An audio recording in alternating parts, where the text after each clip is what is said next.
नमस्कार, आप देख रहे हैं AMG न्यूज। आपके साथ मैं नीला। शहर और आसपास की खबरों को लेकर हम हाजिर हैं। शुरू करेंगे प्रमुख खबरों से। यास तूफान को लेकर पूर्वी सिंहभूम जिला है हाई अलर्ट मोड पर। तटीय इलाकों को करवाया जा रहा है खाली। जिला प्रशासन है एक्टिव मोड पर। कोरोना संक्रमण को गांवों में फैलने से रोकने को लेकर राज्य के मुख्यमंत्री ने तमाम जिले के उपायुक्तों के साथ की वीडियो कॉन्फ्रेंसिंग, दिया कई दिशा निर्देश। जमशेदपुर पूर्वी के विधायक सरयू राय ने किया डॉक्टर OP आनंद का समर्थन। कहा सरकार और प्रशासन द्वेष के भावना से कर रही है उन्हें प्रताड़ित।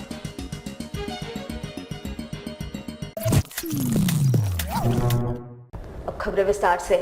बंगाल की खाड़ी से उठने वाले यास तूफान का असर पूर्वी सिंहभूम में अभी से दिखने लगा है। सुबह से ही जमशेदपुर में तेज हवाएं चल रही है। यही कारण है कि आने वाले खतरे से जान माल का नुकसान ना हो, इसके लिए जिला प्रशासन भी अलर्ट है।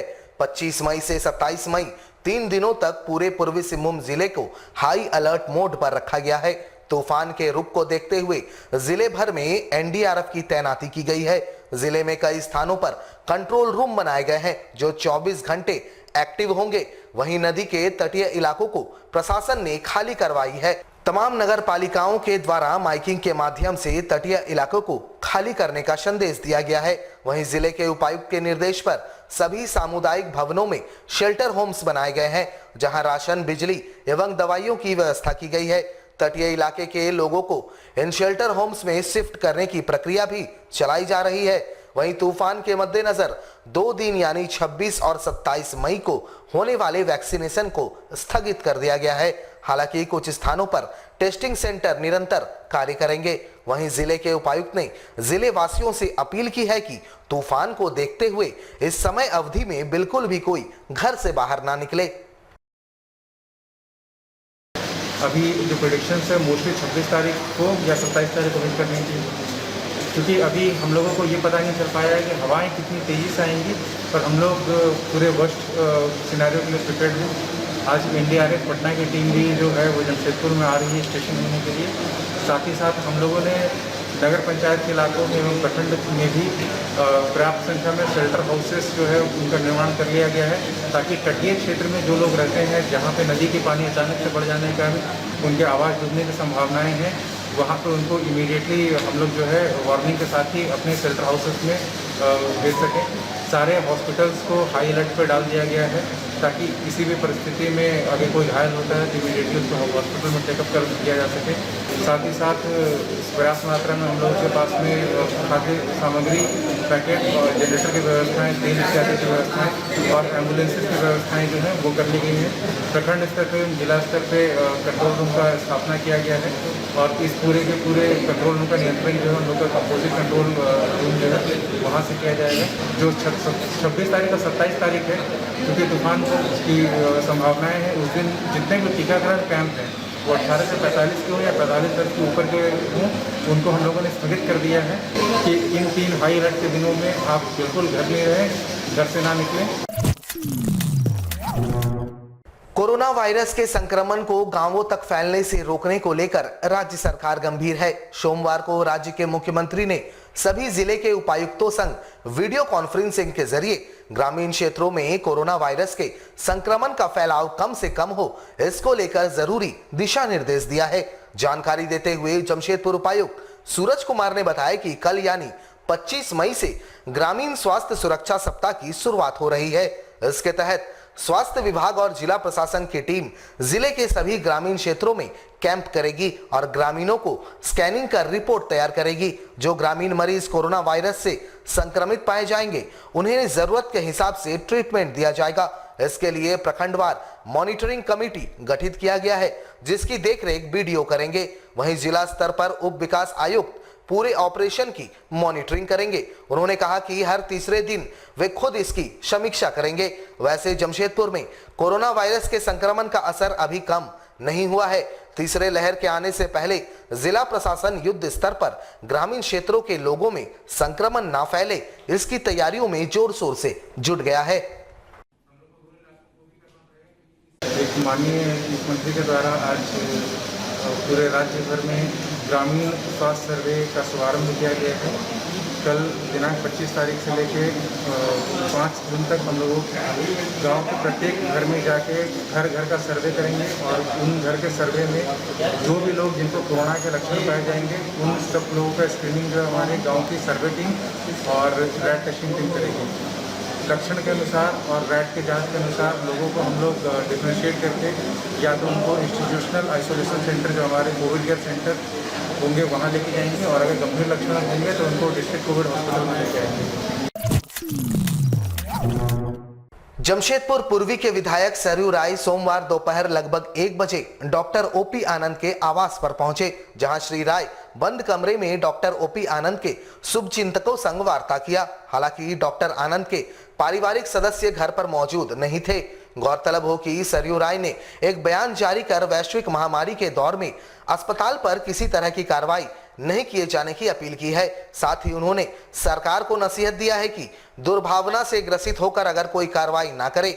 उन्होंने सरकार को चेतावनी दिया है कि डॉक्टर ओपी आनंद के खिलाफ की गई यह कार्रवाई सरकार को महंगी पड़ सकती है। उन्होंने जिला प्रशासन को डॉक्टर आनंद के परिवार के सदस्यों को परेशान न करने की नसीहत दी है। कि इस अस्पताल के प्रबंधन के ऊपर जाती हो और इन्होंने ऐसा कुछ नहीं किया है जिससे इस तरह से उनको एक अपराधी की श्रेणी में रखना चाहिए। दूसरा, इन्होंने दिखाया कि हमको एक क्लिनिकली जांच हुई है पहले और उसमें कहा है सब लोगों ने कि सारी चीज़ें ठीक हैं अस्पताल में, सिविल सर्जन का भी है। उसके बाद फिर पहले के ऑर्डर को कैंसिल करके दूसरा ऑर्डर निकालना और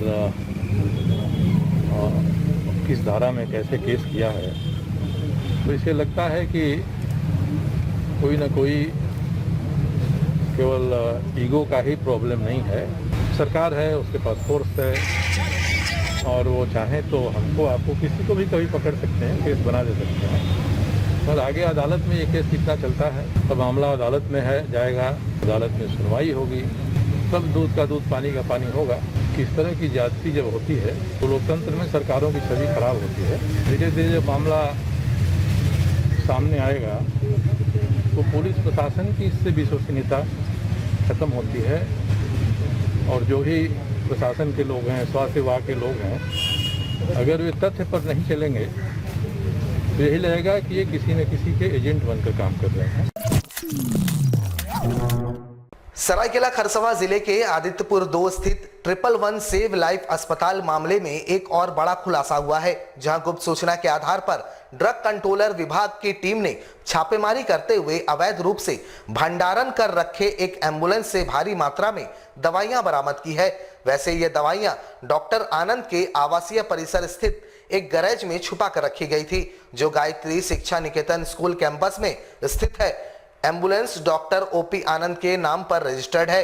हालांकि अब तक एम्बुलेंस और दवाओं का दावेदार सामने नहीं आया है। छापेमारी टीम में ड्रग इंस्पेक्टर कुंज बिहारी, राजीव एक्का और जय कुमारी शामिल थी। उन्हीं के नाम से दर्ज है, ओपी आनंद जी।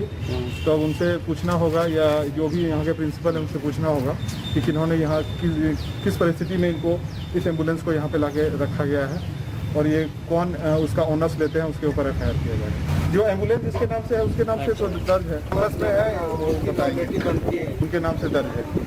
ये बिना लाइसेंस का वैध औषधि व्यक्ति का औषधियों का संधारण किया गया था इनके हॉस्पिटल में, तो शिकायत मिला था। लेकिन जब हम लोग हॉस्पिटल गए तो उस परिसर में कहीं भी दवाई नहीं पाई गई, क्योंकि तो वहाँ पे जो भी आदमी थे उनके द्वारा बताया गया कि हो सकता है आसपास कहीं छिपाया गया है। तो उसी आलोक में हम लोग यहाँ आए तो देखा गया कि सब दवाई, ये जो एम्बुलेंस है उसमें डंप किया हुआ। हमारे ऑफिस में इंफॉर्मेशन आया था, ये गुप्त सूचना है, गुप्त सूचना के आधार पर अवैध रूप से बिना औषधि व्यक्ति का जिनके द्वारा औषधियों का कारोबार किया जा रहा है।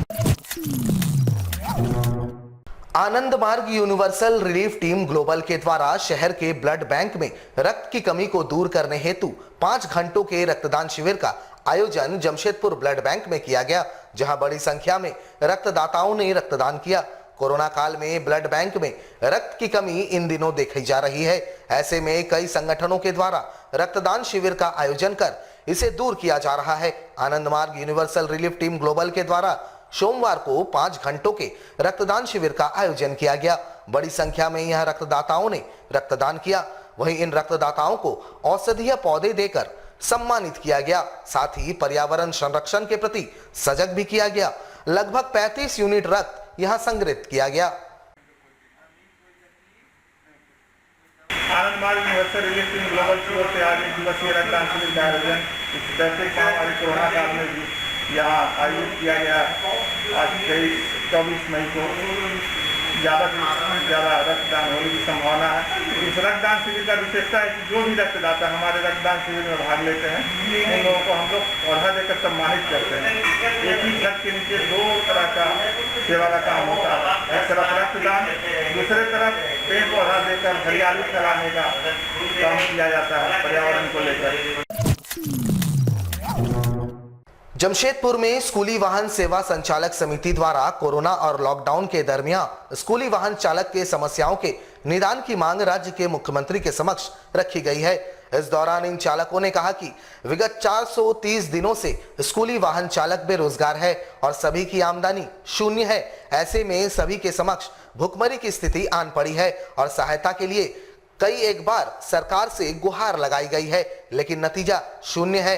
इन्होंने कहा कि स्कूली वाहन चालकों को सरकारी भत्ता दिया जाए, साथ ही वाहन चालकों के विगत 1 वर्ष का टैक्स और किस्त माफ किया जाए, साथ ही इनके बच्चों का स्कूली फीस 50% माफ किया जाए और जिन चालकों की कोरोना संक्रमण से मृत्यु हुई है उनके आश्रितों को 5 लाख मुआवजा दिया जाए ताकि वे अपने परिवार का भरण पोषण कर सके।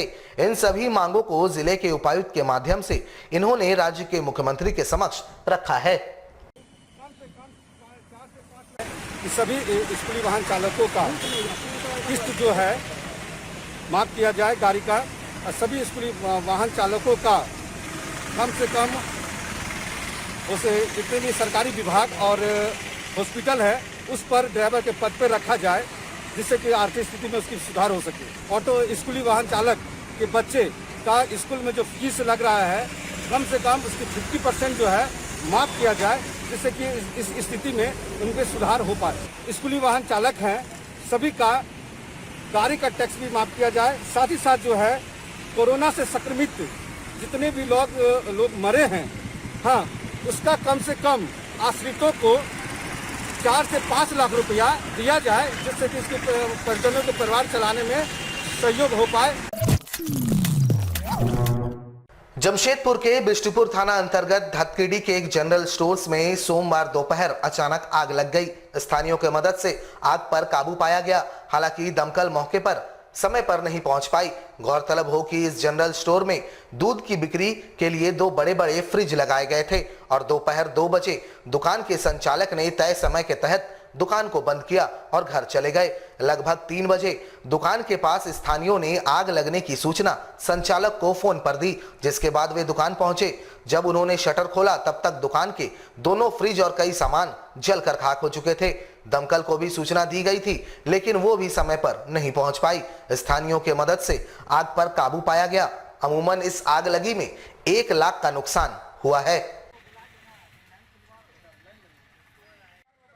हम लोग जैसे कि रोज़ दुकान खोलते हैं सुबह 7 बजे और 2 बजे से पहले बंद करके चले जाते हैं। आज हम लोग जैसे घर पहुँचे तो 3 बजे तक हम लोगों को कॉल आया, तो यहाँ पर मौजूद लोग थे, फ़ोन किए कि आप लोगों की दुकान में आग लग गई। तो हम लोग आके देखें, हम लोग यहाँ देखे तो शटर खोल के पूरा आग लग गया। तो उसको पूरा डीप फ्रीज पहले हम लोग फ़ोन किए, 100 नंबर डायल किए।